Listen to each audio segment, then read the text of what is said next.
छत्रपतींची जयंती, आपल्या राजांची जयंती. राजांनी आज्ञापत्र लिहून ठेवलेले. आज्ञापत्रात म्हटलंय, अरे म्हणजे जनतेला जर का तुम्ही त्रास दिला, वृक्षतोड केली विनाकारण, तर अशा शासनाचा नाश होतो, असं राजांनी लिहिले. कुठे? स्वल्प काळानेच बुडवणे नाहीसी होती.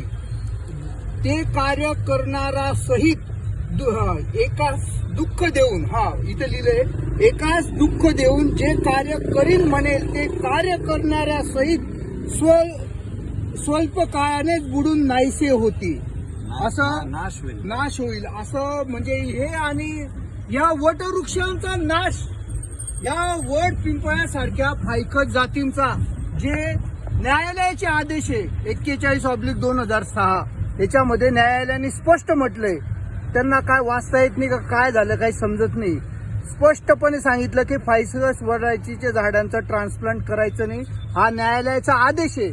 आणि ही शिव आज्ञा आहे, आपल्या राजाची आज्ञा आहे.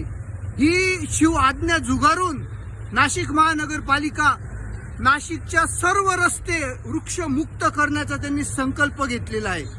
आणि आम्ही त्या संकल्पाला आम्ही जुमानत नाही त्या संकल्पाला. आणि आम्ही इथं त्यांनी नोटीस लावली होती या झाडांवर, 100-150 वर्षाचं हे पिंपळाचं वडाच्या झाडांवर मान्य उच्च न्यायालयाचा अवमान करून इथे नोटीस लावण्यात आल्या होत्या.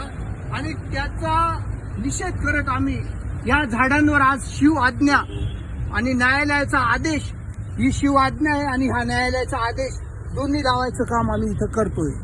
तर ही झाडं यांनी वाचली पाहिजे, तोडली नाही पाहिजे. इथं फ्लायओव्हर बनवून काय मार्ग काढा. भरपूर आपल्याकडे टेक्निक लोक हुशार आहेत, त्यांचं मार्गदर्शन घेऊन हे झाडं वाचवा.